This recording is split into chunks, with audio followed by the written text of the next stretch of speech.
ओम श्री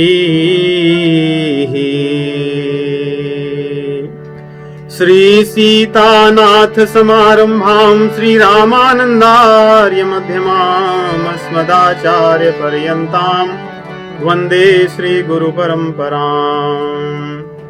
नारायणं नमस्कृत्य नरं चैव नरोत्तमं देवीं सरस्वतीं व्यासं ततो जयमुदीरयेत।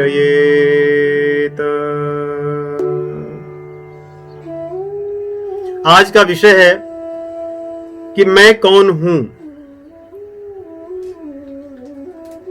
इस संसार में सभी लोग अधिकतर पढ़े लिखे हैं, परंतु केवल पढ़ने से ही ज्ञान या सब चीजें प्राप्त नहीं हो पाती। जो कोई लिखी हुई चीज पढ़ ले उसको भी हम पढ़ा लिखा ही मानते हैं, लेकिन कुछ ज्ञान ऐसे होते हैं जो विवेक से प्रकट होते हैं, जो अनुभव से प्रकट होते हैं।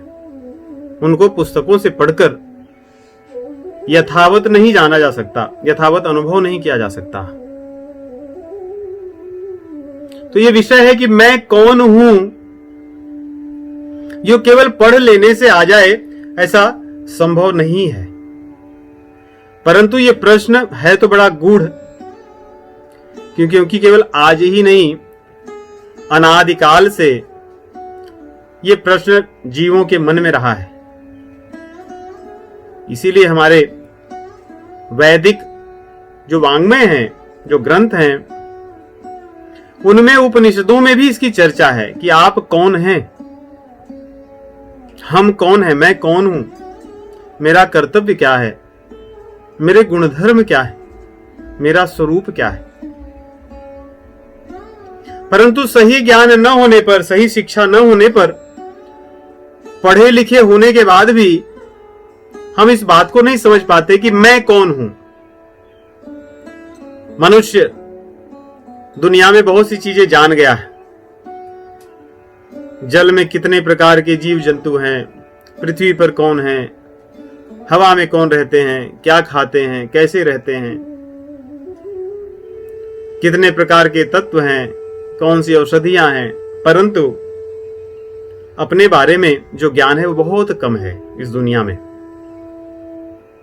इस बारे में लोग अज्ञानी हैं या अशिक्षित हैं। हम भले उन्हें पढ़ा लिखा माने, परंतु इस विषय में जो ज्ञान है, इस ज्ञान के संबंध में संसार में अधिकतर लोग अशिक्षित हैं, और यही दुख का कारण है।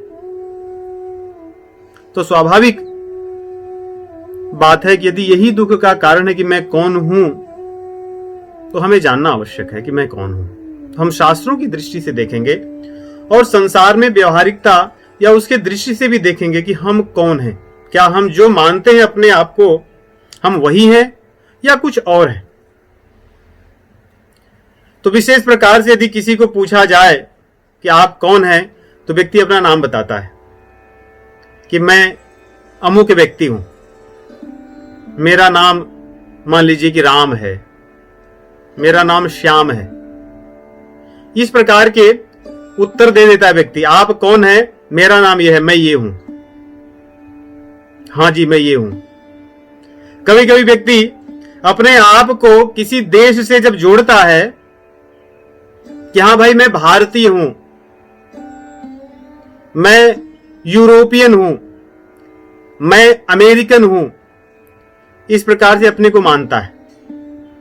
किसी स्थान से जोड़ करके अपने को उस स्थान का मानता है। या कभी कभी कोई व्यक्ति अपनी उपाधि से भी जाना जाता है, नहीं कि मैं डॉक्टर हूं,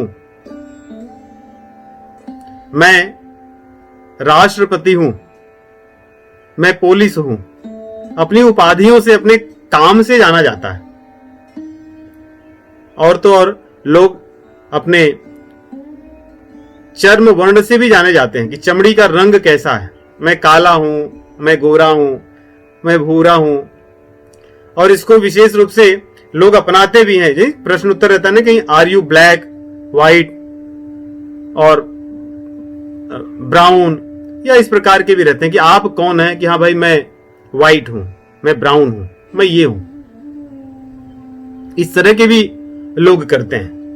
या संबंधों को लेकर भी करते हैं लोग कि मैं पुत्र हूं, मैं पुत्री हूं, मैं दादी हूं, दादा हूं, नानी हूं, नाना हूं, माता हूं, पिता हूं, पति हूं, पत्नी हूं।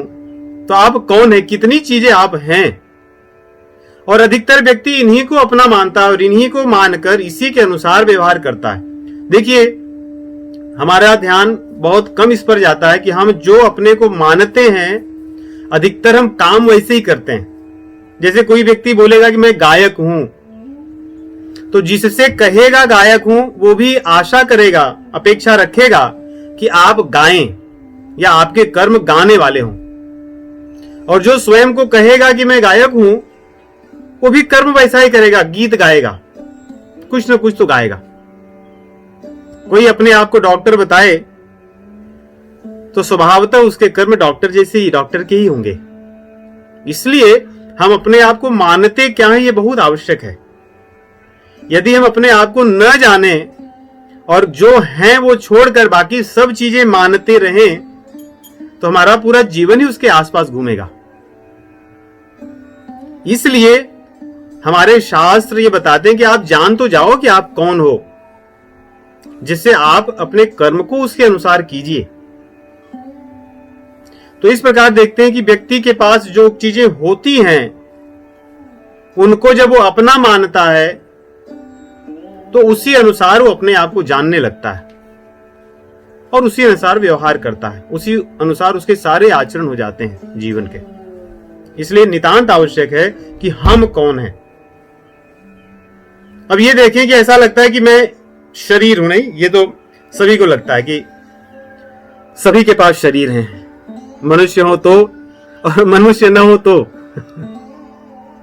और हर व्यक्ति को शरीर बड़ी प्रिय होती है, उसी से उसके सारे संबंध जुड़ते हैं। जितने संबंधों को मैंने कहा, दादा दादी, नाना नानी, मामा मामी, माता पिता, भाई बहन, पत्नी पति, पुत्र पुत्री, ये सब शरीर से जुड़े हुए हैं। इसलिए संबंधों का स्रोत अगर जाकर देखें तो शरीर से ही निकलता है और हम उसी के आसपास इसीलिए जीवन भर घूमते हैं। शरीर को ही जब अपना मानते हैं, मान लो कोई व्यक्ति अपने आप को शरीर से इतना जोड़ रखा हो, कभी किसी ने उसको कह दिया कि आपके दांत बड़े बड़े हैं, अगर हो तो, अब इस बात को लेकर वो पूरे जीवन भर एक गांठ कर लेता है कि आपने मुझे ऐसा कह दिया था उस दिन।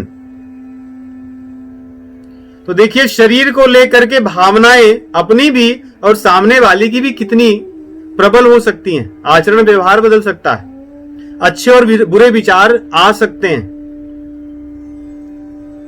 इसलिए शरीर बहुत महत्वपूर्ण है। और शरीर में जो अंग है, यदि हम उनको अपना माने, और हमारे है ही है, मानने की क्या बात है, ही है। हम कहते हैं कि ये मेरा हाथ नहीं, जैसे मेरा घर। अब मेरा घर है तो हम तो ये नहीं कहते कि मैं घर हूं, वो मेरा है, मेरी एक संपत्ति है, उस पर मेरा कुछ अधिकार है, मैं अपने अनुसार उसमें रह सकता हूं, निर्णय ले सकता हूं। वैसे ये मेरी शरीर,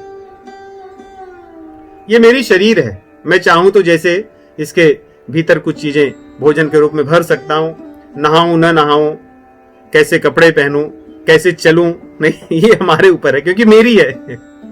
तो मेरी है, लेकिन मैं तो नहीं हूं, क्योंकि मेरी एक संपत्ति है ये, मेरे हाथ, मेरे पैर। इस दृष्टि को यदि हम आगे बढ़ाएं तो ऐसा देखने पे लगता है कि शरीर मेरा है, लेकिन मैं शरीर नहीं हो सकता, मैं कोई और हूं। जैसे घर मेरा है, मैं घर नहीं हूं, मैं उस घर का स्वामी हूं, वैसे शरीर मेरी है, मैं इसका स्वामी कुछ अंश में हूं, पूरे अंश में नहीं हूं। अगर पूरे अंश में स्वामी होते तो इसको बीमार होने देते नहीं, इसको मरने देते, इसको क्षीण होने देते, इसको बूढ़े होने देते? कभी नहीं होने देते, क्योंकि जितना व्यक्ति के हाथ में रहता सब करता रहता। नहीं, बाल थोड़े पकने लगे तो रंग लगाना और सब चीजें करना। कितने बिलियन डॉलर की इंडस्ट्री चलती है कि आप दिखें न जैसे हैं वैसे, आप युवक दिखते रहें। तो इसलिए ये शरीर मेरा है, परंतु मैं ये शरीर नहीं हूं, ये धारणा हमारे हृदय में जम जानी चाहिए। देखिए, आध्यात्मिकता यहीं से आरंभ होती है। आध्यात्मिकता का बीज यहीं से आरंभ होता है, जब हम माने कि ये शरीर मेरी है, सारे संबंध इसी से संबंधित हैं, लेकिन मैं शरीर नहीं हूं, मैं इससे अलग हूं। अब शरीर भी देखें, शरीर कितना विचित्र भगवान ने बनाया है कि इसको छोड़ना कितना कठिन है। अब शरीर में क्या मैं हूं? शरीर भी 3 प्रकार का प्रभु ने बनाया। अधिकतर जीवों को एक ही प्रकार का याद रहता है जो बाहर से दिखता है, स्थूल शरीर। इसमें भगवान ने ऐसी चीजें बना दी, 5 ज्ञानेंद्रियां और 5 कर्मेंद्रियां, कान, आंख, नाक, जीभ और त्वचा, स्किन, स्पर्श के लिए 5, जिससे हमें ज्ञान मिलता। नहीं, यह शरीर एक ऐसा यंत्र है जिसके 5 चीजें निकले हैं, जहां से वो सब चीजें ग्रहण करता है, जान लेता है, किसी के बारे में अनुभव करता है। और 5 चीजें भगवान ने उसको कर्मेंद्रियां दी हैं, उपकरण दिए हैं, जिससे वो काम करता है। हाथ पैर चलने फिरने के लिए, काम करने के लिए, वाणी मल त्याग करने के लिए, और मूत्र विसर्जन, जननेंद्रिय भगवान ने दिए। ये 5 कर्मेंद्रियां हैं। इस शरीर की महत्ता बाहर से इन्हीं के द्वारा नियंत्रित की जाती है, इन्हीं के द्वारा सब कुछ चलता है। और इनके द्वारा भीतर की चीजें भी चलती हैं कि ये इंद्रियां कैसे काम कर रहे हैं। उसके कारण शरीर के जो अन्य अंग हैं वो अपने अनुसार जैसे उनको बनाया गया वैसे काम करते हैं। बाहर की चीजें चाहे तो भीतर चीजों को बिगाड़ सकती हैं। किसी व्यक्ति ने थोड़ा सा विष लेकर के जल में मिलाकर पी लिया, हाथ ने सहायता की, उसकी जीवा ने सहायता की, मुख ने सहायता किया, बस हो गया, अंदर की सब चीजें बेचारे नष्ट हो गए। तो ये ज्ञानेंद्रियां और कर्मेंद्रियां इस शरीर को बहुत नियंत्रित करते हैं। ऐसा लगता है कि शरीर इनके अधीन है, नहीं, शरीर के अधिकतर काम इन्हीं के अधीन है। और इन इंद्रियां जैसा चाहे वैसे नचाएं, लेकिन फिर इंद्रियों से ऊपर कौन है? इंद्रियों को कौन नचाता है? देखिए, वहां पर सूक्ष्म शरीर आरंभ होता है। बाहर से तो ये स्थूल शरीर हो गया जो बाहर से दिखता है, 5 चीजों से बना है, क्षिति, जल, पावक, गगन, समीर, आकाश, वायु, अग्नि, जल और पृथ्वी, ये 5 अंश हैं जिससे शरीर बना है। लेकिन एक दूसरा भी शरीर है इसके बाद, जिसको सूक्ष्म शरीर कहते हैं। सूक्ष्म इसलिए ये दिखता नहीं है, परंतु है, इसका अनुभव हमें होता है। ये किन चीजों से बना है? मन है इसमें, चित्त है, बुद्धि है और अहंकार है। कहीं कहीं प्राणों को भी इनका अंग माना जाता है। तो देखिए, मन है जो निश्चय देखता है यहां वहां चीजें, बहुत सारे विकल्पों को देख करके अनुभव करता है कि हाँ, ये चीज अच्छा है, ये बुरा है, ये ऐसा है, वैसा है। विविध प्रकार के विकल्प दुनिया में जो भी चीजें देखता है, ये बढ़िया होगा, खराब होगा, ये सुंदर है, ये कुरूप है, ये सुनने में अच्छा लग रहा है, ये जानने में अच्छा लग रहा है, देखने में अच्छा लग रहा है। इस प्रकार के विकल्पों को, संकल्प विकल्प, वो अनुभव करता है, देखता है। तो ये मन है, और मन ही सभी इंद्रियों को नियंत्रित करता है। इसको हम दूसरी कक्षा में, दूसरे कार्यक्रम सत्संग में हम देखेंगे। इनको समझेंगे कि कौन है ये। और मन जब कोई बहुत से विकल्पों को देखता है तो बुद्धि या चित्त होता है जो चिंतन करता है, जिसमें लग जाता है, उसको कोई चीज अच्छी लग जाती है। लेकिन कोई चीज अच्छी लगे या बुरी, इसको निश्चय बुद्धि करती है। हमारी बुद्धि निश्चय करती है कि ये मेरे लिए अच्छा है, ये मेरे लिए बुरा है, मुझे ये करना ही है, ये मुझे नहीं करना है। इसलिए मन से श्रेष्ठ बुद्धि है। मन उसको लाके 1000 चीजें बताएगा, ये लीजिए 1000 चीजें। बुद्धि बोलेगी नहीं, इस 1000 में से मुझे ये 2 चाहिए, बाकी 998 मुझे नहीं चाहिए। वो तुरंत उसको निष्क्रिय कर देगी, मुझे नहीं चाहिए। तो बुद्धि में इतनी क्षमता है और होनी चाहिए क्रम के अनुसार। और बुद्धि से श्रेष्ठ अहंकार है। अहंकार क्या करता है? किसी चीज को अपना मान लेता है, ये उसका काम है। जिसको अपना मान लेता है उसी अनुसार सब चीजें चलती हैं, उसी अनुसार बुद्धि चलती है, उसी अनुसार मन चलता है, उसी अनुसार इंद्रियां चलती हैं। ये टॉप डाउन अप्रोच रहता है और ऐसे होना चाहिए। जिसको अहंकार ने कहा कि ये सही है, ये ऐसा ही होना चाहिए, उसी अनुसार सब चीजें काम करने लगते हैं। बुद्धि वैसे ही निर्णय लेती है, मन वैसे ही संकल्प विकल्प में दौड़ता है और इंद्रियां उसी अनुसार की चीजों को ढूंढती हैं, पाना चाहती हैं। इस प्रकार है। तो क्या हम मन है? हाँ, सबके पास मन है, सबके पास बुद्धि है, सबके पास चित्त है। नहीं कहते कि मेरे चित्त में ये बात लग गई, मेरे चित्त में एक बात बैठ गई। तो क्या हम चित्त हैं? बुद्धि है? बुद्धि मेरी है, मन मेरा, कहते हैं ना, मन मेरा, बुद्धि मेरी, मेरा चित्त लग गया। मेरे अहंकार को इन्होंने बहुत ठेस पहुंचाई है।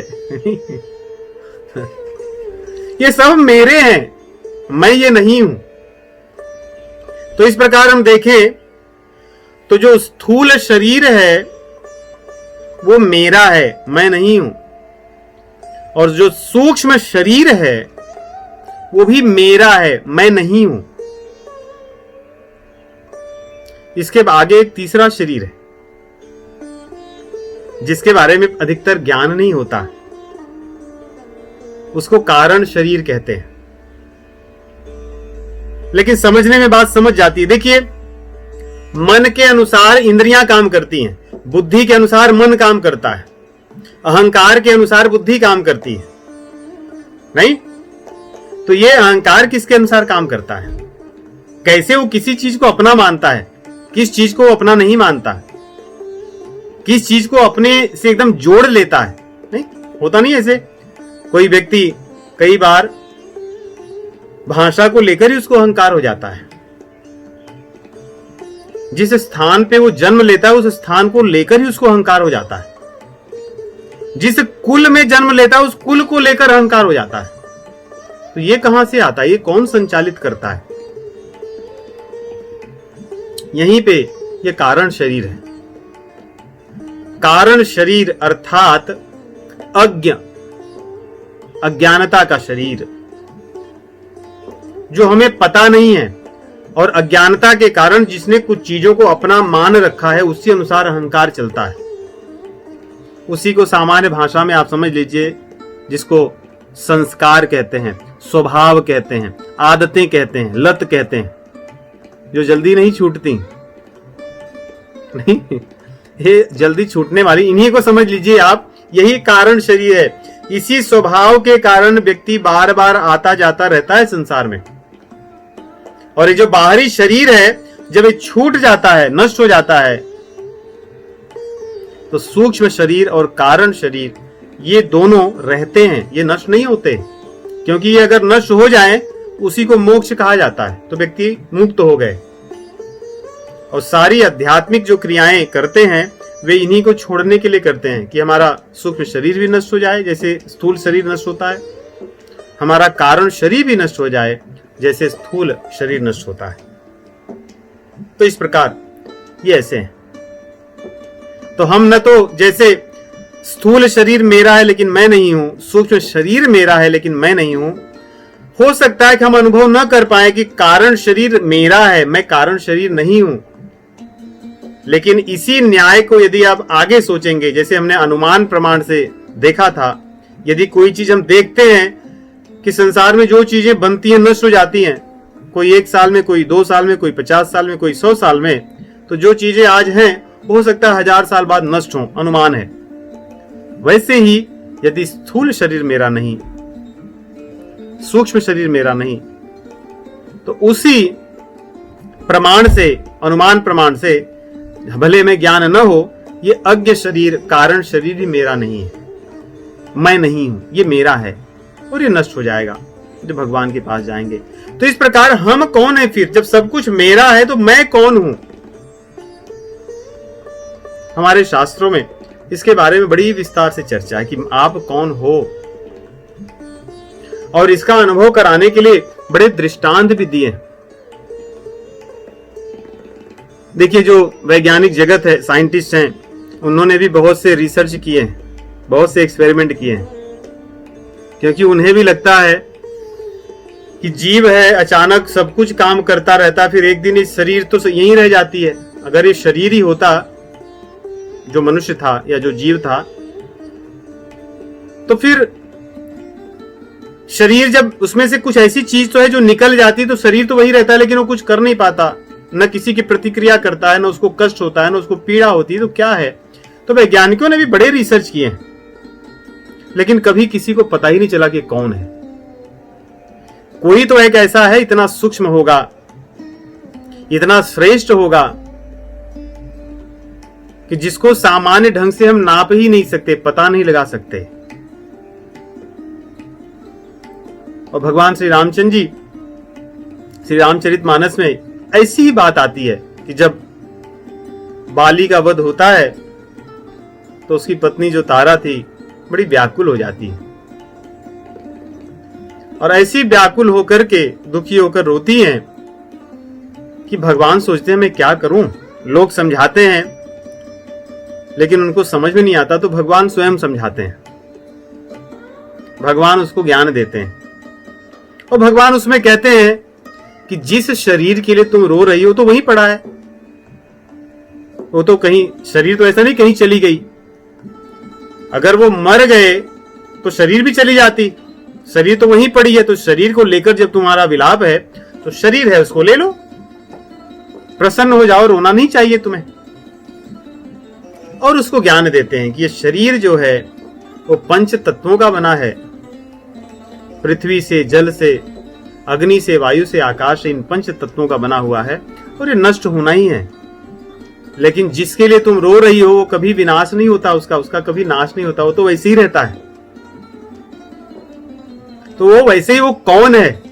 भगवान कहते हैं रामचरितमानस में, तारा बिकल देखी रघुराया, तारा बिकल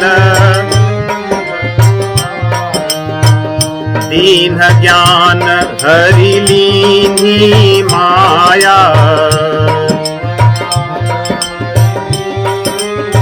भगवान ज्ञान देते हैं तारा को, कहते हैं क्षिति जल पावक गगन समीरा,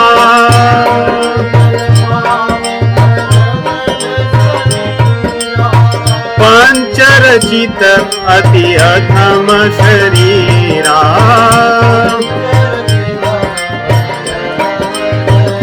ये शरीर अधम है, अर्थात नाशवान है, ये सदैव नहीं रह सकता है, तो नष्ट होना ही है, ये इसका स्वभाव है। तुम किस लिए रो रही हो?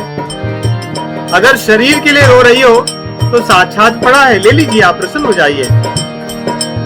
सो तनु प्रगट प्रगट सो तनु तव आगे सोवा।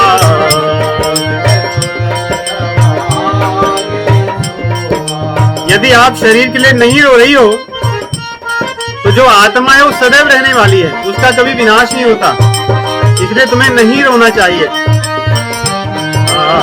प्रगट सो तनु तव आगे सोवा,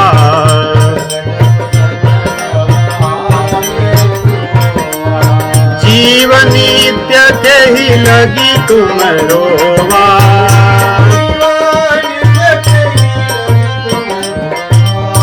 जीव नित्य कही लगी तुम रोवा।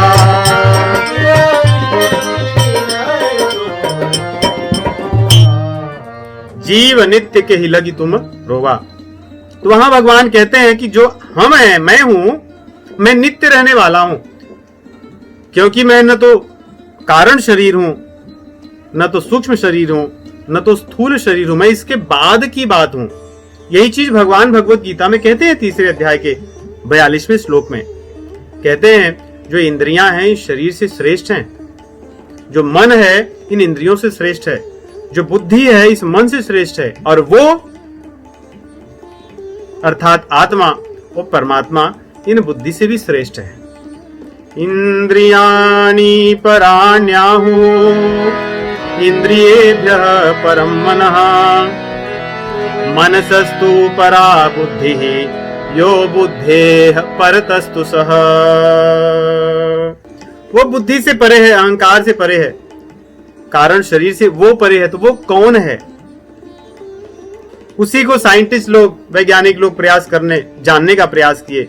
कई बार तो ऐसे भी अनुसंधान, रिसर्च किए हैं जिसमें कि जो व्यक्ति मरणासन्न हो उसको ऐसे पात्र में या ऐसे कांच के उसमें रखा जाए जिसमें से कोई कुछ निकल ही न सके, और फिर भी जीव मर गया, कोई पकड़ ही नहीं पाएगी। कोई ऐसी चीज होगी जिसको हम रोक सकें, पता चल सके कि ये इसमें से, शरीर में से निकल कर जा रही है, कि हाँ देखो ये ऐसी है, हमने देख लिया। इसको तो हम देख ही नहीं सकते, क्योंकि ये अनुभव की चीज है जो आत्मा है। इसी को आत्मा कहते हैं कि मैं आत्मा हूं, मैं नित्य हूं, मेरा नाश नहीं हो सकता। मेरी शरीर का नाश होगा लेकिन मेरा नहीं होगा, तो मैं वो हूं। तो स्वाभाविक प्रश्न उठता है कि भाई मैं हूं तो कैसे मैं अपने आप को जानूं, कैसे अपने आप को समझूं कि मैं आत्मा हूं, मेरे गुण क्या हैं, मैं दिखता कैसे हूं, कितना बड़ा हूं। तो शास्त्रों ने कहा, देखिए उपनिषद में, श्वेताश्वतर उपनिषद में आता है, कहते हैं कि जो एक उदाहरण देते हैं, ऐसा नहीं कि इतना ही बड़ा, केश है, बाल हैं, जो केश का जो अग्रभाग है, शिरा है, उसको 10,000 भागों में बांट दिया जाए। एक केश का जो शिरा है जितना सूक्ष्म होगा, कहते हैं कि वो जो सूक्ष्म भाव है उसमें जो आप सूक्ष्मतम भावना कर सको, आत्मा को वैसे समझिए। ऐसा नहीं कि उन्होंने एक माप बता दिया, उन्होंने हमें एक संकेत किया कि अर्थात इसको हम अपनी इंद्रियों से नहीं जान सकते, ये इंद्रियों से जानने देखने के वस्तु नहीं है, ये अनुभव के वस्तु हैं। कहते हैं वालाग्र शतभागस्य शतधा कल्पितस्य च भागो जीवः स विज्ञेयः स चानन्त्याय कल्पते। और ये इतना सूक्ष्म होकर भी ये सब कुछ कर सकता है, अर्थात इसके अंदर अथाह शक्ति है। अब ऐसे सोचिए, शरीर हमारा कितना बड़ा है, कितना वजन होता है। हमारे शरीर के वजन के बराबर अगर कोई और व्यक्ति का शरीर हो, यदि हम उसको उठाना चाहें तो कितना कठिन काम है, उठना कठिन है।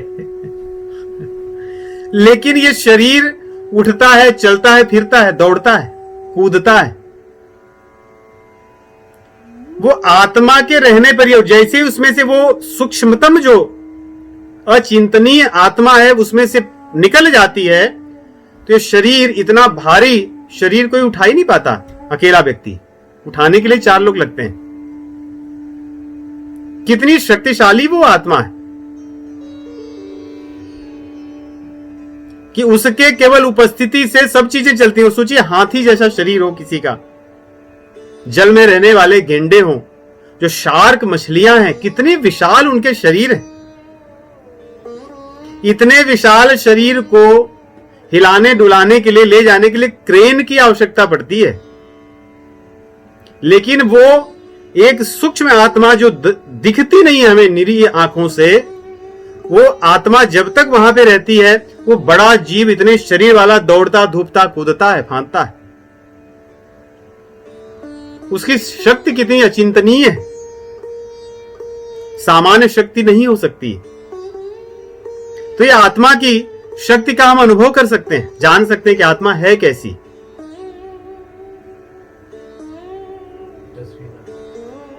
तो इस प्रकार कहते हैं, तो क्या जो स्त्री है, जो पुरुष है, जो पशु है, पक्षी, हम सब में अलग अलग आत्मा है? ऐसा भी प्रश्न उठता है नहीं कि आत्मा सबकी अलग अलग होगी? कहते नहीं, आत्मा तो वही है। न आत्मा स्त्री होती है, न पुरुष होती है, न बूढ़ी है, न जवान है। वो ज्यों की त्यों है, सदैव ऐसी ही रहती है।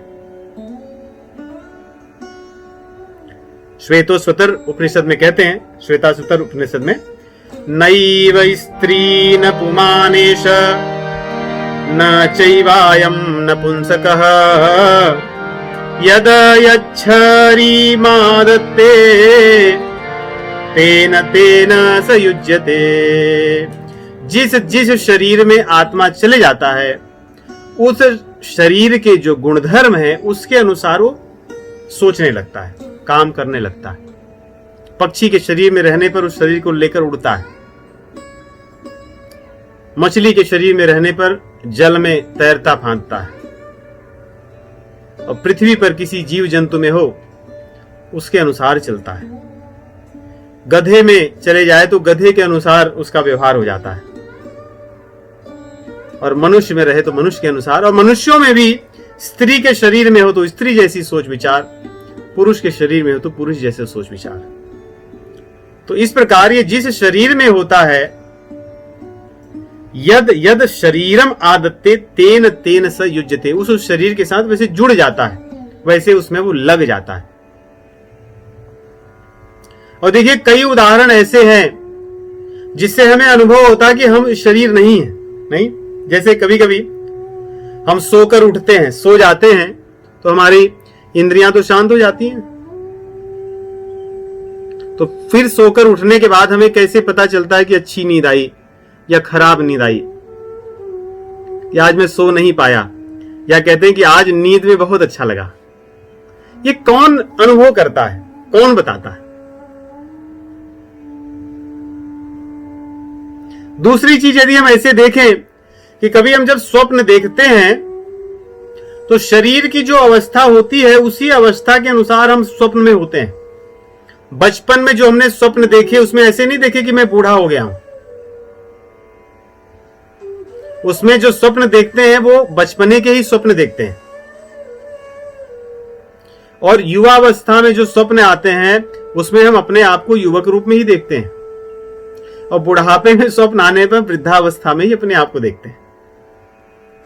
लेकिन एक बात देखियो, मृत्यु के स्वप्न आते हैं तो सभी को आते हैं किसी भी अवस्था में, क्योंकि मृत्यु किसी भी अवस्था में आ सकती है।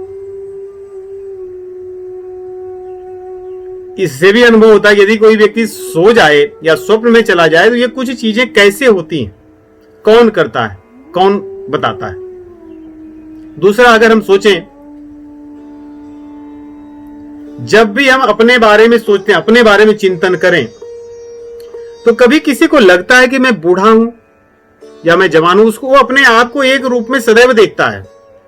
चाहे वो बचपन का अपना अनुभव करे, वृद्धावस्था का करे, युवावस्था का करे, कुमार अवस्था का करे, उस जीव को वो स्वयं अपने आप को उसी रूप में देखता है। उसमें ऐसे भेद नहीं दिखाई देते। जितनी हमारी अवस्था उतना तो अनुभव कर ही सकते हैं। बचपन से आज तक अपने आप को हम वैसे ही देखते हैं। और एक बड़ी आश्चर्य चीज ये है, यदि किसी को पूछा जाए, कोई व्यक्ति सोता रहे और उसका नाम लेकर के उठाइए, मान लीजिए किसी का नाम राम है, सोया हुआ है, कहिए राम राम।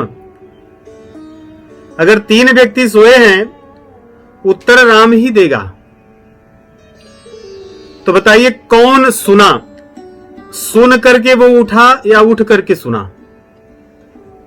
इस प्रश्न का उत्तर हमें कहां मिलेगा? कि कोई व्यक्ति यदि सोया हो, उसका नाम लेकर के कोई उठाए, तो अपना नाम सुन करके वो उठता है या उठने के बाद अपना नाम सुनता है? कौन है वो? कौन सी चीजें सही हो सकती हैं? तो सुनने वाला कौन है? तो सुनने वाला इन शरीर के ऊपर है, जिसने अपने आप को ये सब मान रखा है, ये सब मेरी ही मान रखा है, वही इन चीजों को सुनता है, जानता है। इसीलिए सभी इंद्रियों में यदि कोई इंद्रिय श्रेष्ठ है सबसे अधिक, तो कान ही है, श्रवण शक्ति ही। तो ऐसे बहुत से उदाहरण हैं जिससे हमें लगता है कि हम आत्मा हैं, या हम कम से कम शरीर नहीं है, शरीर के बाद ही कोई चीज है। अब ये आत्मा, इस आत्मा के बारे में हमारे शास्त्रों में बड़े विस्तार से इसके बारे में बताया गया है। भगवत गीता में कहा गया है, उपनिषदों में कहा गया है कि जैसे शरीर है, शरीर के छह अवस्थाएं शरीर की होती हैं या छह विकार हैं। कोई भी शरीर हो या संसार में कोई भी चीज बनाई जाए उसमें छह अवस्थाएं आती हैं। एक तो उसका बनना, निर्माण होता है, जन्म होता है, और जन्म लेने के बाद में तब वो अस्तित्व में आता है, तब दिखने लगता है। नहीं, किसी के यहां जब संतान का जन्म होता है तब उसके बाद वो अस्तित्व में आता है, दिखता है, अच्छा भाई ये इनका नाम ये है, ये है, उससे पहले नहीं पता होता। या कोई इमारत, बिल्डिंग, महल, घर बनाया जाए, बनने के बाद तब वो दिखने लगता है, अस्तित्व में आता है कि हाँ ये हो गए। तो किसी का जन्म होता है और जन्म के बाद तब वो अस्तित्व में आता है, तब हमें दिखता है। और जो चीज जन्मती है उसमें विपरिणमन होता है, उसमें परिवर्तन होता है, विपरिणमन होता है, उसमें परिवर्तन होता है, बदलता है, वो छोटे से बड़ा बनता है और इस प्रकार उसका शरीर बदलता है, जब परिवर्तन होते हैं कुछ भी। उसके बाद बढ़ता है वो। नहीं, पेड़ देखोगे छोटा सा उत्पन्न होता, फिर बढ़ करके कितना विशाल होता है, और बढ़ जाने के बाद तब धीरे धीरे जो चीज बढ़ती है फिर वो घटती भी है। ये भी संसार का नियम है। तब उसका अपक्षय आरंभ होता है, और जो चीज घटती है वो नष्ट भी होती है। तो ये छह अवस्थाएं या छह विकार जो भी सृष्टि में विद्यमान है, सब में है। जन्म लेना, जन्म लेकर अस्तित्व में आना, परिवर्तन होना, वर्धन होना, अपक्षय होना और उसका नाश हो जाना। इसको हमारे शास्त्रों ने कहा है, जायतेस्ति विपरिणमते वर्धते पक्षीयते विनश्यति। एक पंक्ति में 6 चीजें। तो शरीर का तो ये होता है, और सूक्ष्म शरीर में भी परिवर्तन होता है। इसीलिए मैंने कहा जब हम स्वप्न देखते हैं तो बचपन में बचपन का स्वप्न, बुढ़ापे में बुढ़ापे का स्वप्न, युवावस्था में युवावस्था के स्वप्न, क्योंकि स्वप्न सूक्ष्म शरीर से देखा जाता है। उसी प्रकार कारण शरीर में भी परिवर्तन होता है। हमारी आदतें बदलती हैं, आदतें हमारी बदलती हैं जन्म से लेकर बुढ़ापे तक।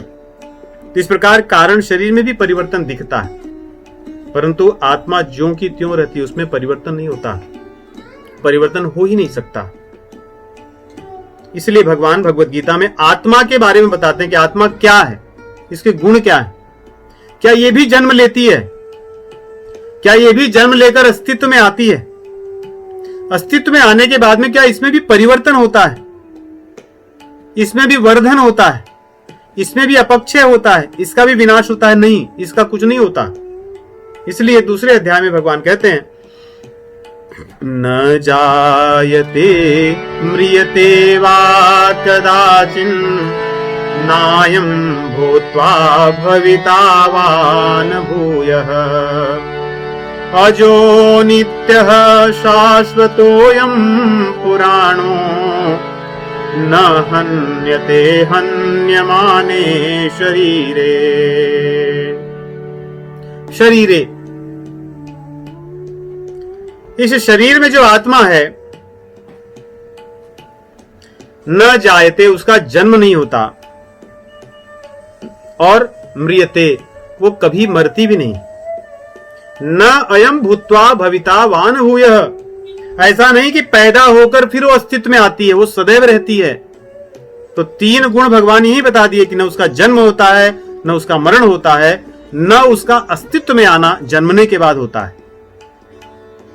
बाकी 3 गुण बचे कि विपरिणमन, अर्थात उसमें परिवर्तन, उसका वर्धन और उसका अपक्षय। तो इसलिए भगवान कहते हैं पुराण, ये आत्मा पुराण है। जो चीजें बहुत पुरानी होती हैं उसमें वृद्धि नहीं होती, उनका वर्धन रुक जाता है, उसके बाद वो नहीं बढ़ते।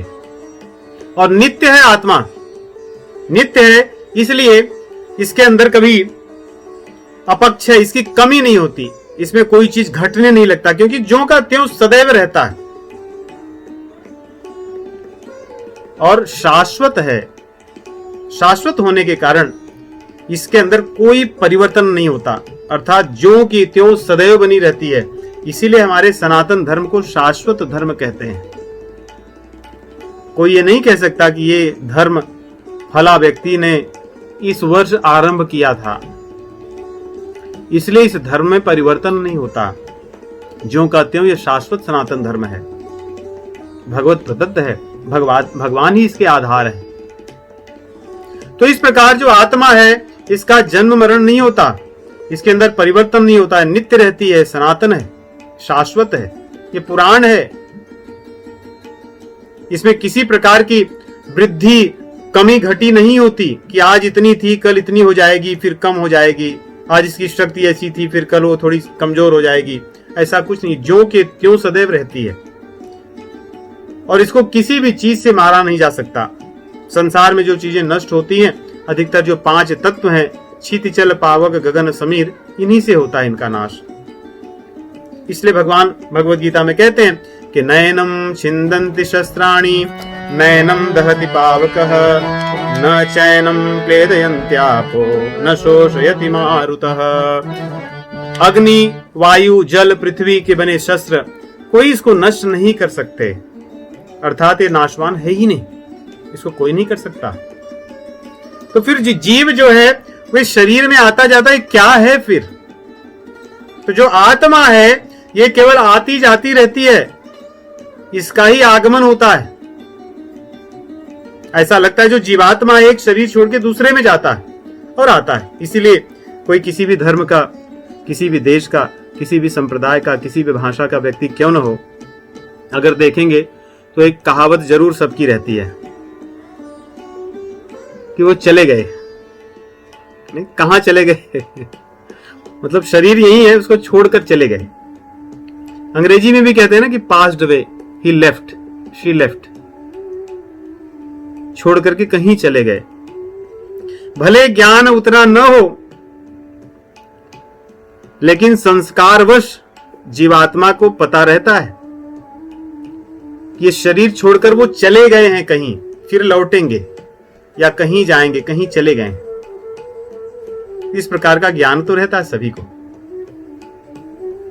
इसको हमारे शास्त्रों ने कहा कि जैसे जीव मनुष्य अपने कपड़ों को बदलता है। कपड़े कब बदले जाते हैं? जब पुराने हो जाएं। अब कोई कहेगा भाई हम तो बिना पुराने हुए ही कपड़ों को बदल देते हैं। हाँ, तो बिना पुराने हुए भी शरीर को बदल देते हैं। जो संत महात्मा है अपने काम से आते हैं, काम होकर के चले जाते हैं। जरूरी नहीं कि वो वृद्धावस्था तक ही रहें, जितना काम होता है चले जाते हैं। वैसे ही सांसारिक लोग भी कई बार दिखता है, क्या बूढ़े होने पर ही सभी शरीर छोड़ते हैं? ऐसा नहीं है। कभी कभी तो पैदा होते ही बच्चे 1-2 दिन में चले जाते हैं, 10 दिन में, महीने, पता नहीं कब कहां छोड़कर कैसे चला जाएगा। यदि कोई कहे कि मैं पुराने कपड़ों को नहीं बदलता, ऐसी बात नहीं है। तो ऐसे शरीर भी ऐसे ही है। जैसे कई प्रकार के कपड़े हम पहनते नहीं, कपड़े पहनेंगे उसके ऊपर जैकेट और पता नहीं दूसरी तरह की चीजें आवश्यकता अनुसार पहनते हैं, वैसे शरीर भी है। कई प्रकार के शरीर है, कारण शरीर है, सूक्ष्म शरीर है, स्थूल शरीर है।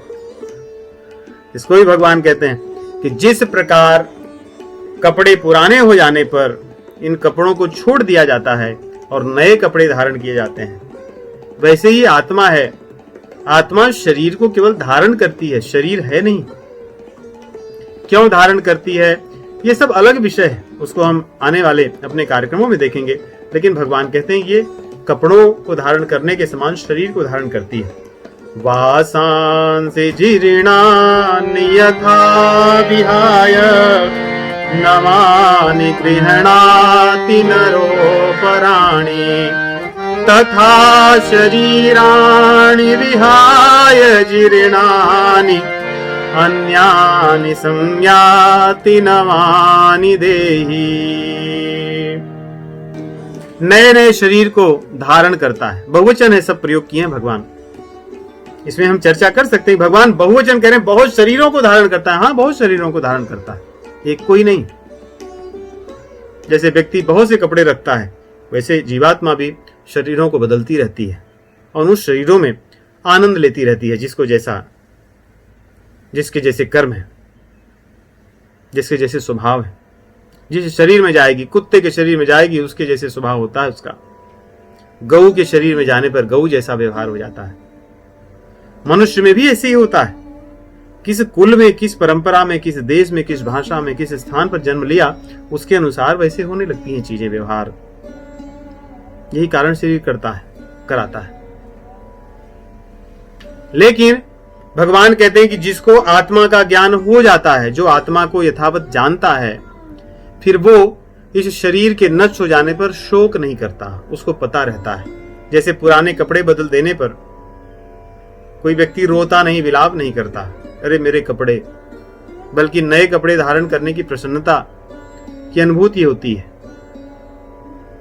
वैसे ही जो धीर हैं, जो जान गए हैं इस ज्ञान को, जो समझदार लोग हैं, धीर का अर्थ भगवान ने प्रयोग किया यहां पे। भगवत गीता में कहते हैं, देहिनोऽस्मिन् यथा देहे कौमारं यौवनं जरा तथा देहांतर प्राप्ति धीरस्तत्र न मुह्यति। धीर जो व्यक्ति है, क्योंकि जब ज्ञान होता है तभी धैर्य होता है जीव में। अज्ञानी व्यक्ति चंचल होता है, उसका मन कहीं स्थिर नहीं होता, उसकी बुद्धि कहीं स्थिर नहीं होती, बुद्धि को कहीं अवसान नहीं मिलता। जिसको आत्मा का ज्ञान होता है, फिर वो व्यक्ति जिस प्रकार एक बार जन्म लेता है, फिर बढ़ता है, रहता तो वही है, बढ़ने के बाद में वृद्धावस्था होता है, फिर भी वही रहता है, वैसे ही वृद्धावस्था के बाद उसको छोड़कर कहीं और चले जाता है। शरीर वही रहती है, बस बढ़ती रहती है, बदलती रहती है। तब तो हम शोक नहीं करते, तब तो हमें विलाप नहीं होता। तो इस प्रकार यदि हम आत्मा को देखें भगवान की दृष्टि से, शास्त्र की दृष्टि से, तो हम आत्मा हैं, हम कोई शरीर नहीं है, हम कभी मरेंगे नहीं, हम तो ज्यों के त्यों रहेंगे, मरता तो ये शरीर है। इसलिए जब अपने आप को जान लेंगे तो हमारे भीतर अभय होगा, भय का नाश होगा, हमारे भीतर धैर्यता आएगी और ज्ञान होगा, अज्ञानता का नाश होगा। और इस ज्ञान को जानने के बाद ही, जैसे आरंभ में हमने कहा कि जब जीव अपने आप को जो मानता जानता है उसी अनुसार अपने सारे कर्म करता है। यदि हम अपने को आत्मा मानेंगे, और है ही, ऐसा नहीं कि मानेंगे तब होंगे, है ही, लेकिन जब जान जाएंगे कि भाई मैं आत्मा हूं और मुझे आत्मा के अनुसार ही सारे कार्य करना है, तब अपने आप जो कर्म करना है, जो हमारे धर्म है, उसका पालन सही हो सकता है। इस अज्ञानता के कारण ही कि हम कौन हैं, इस अज्ञानता के कारण ही जीव संसार में फंसा हुआ है। सर्वत्र अशांति है, भय का वातावरण है, लूट है, भ्रष्टाचार है, ममता व्याप्त है, मेरा मेरा व्याप्त है। केवल इस अज्ञानता के कारण जब हम जान जाएंगे तो नहीं होगा, क्योंकि जो आत्मा है वो भगवान के अंश है और हमारा कभी नाश नहीं होता। इस बात को हम दृढ़ रखें, इससे हमारे भीतर शांति मिलेगी, धैर्य मिलेगा, हमारे कर्म सुधरेंगे, हमारे आचरण सुधरेंगे। तो इस प्रकार मैं कौन हूं, इस विषय को यही विराम करेंगे। राम राम।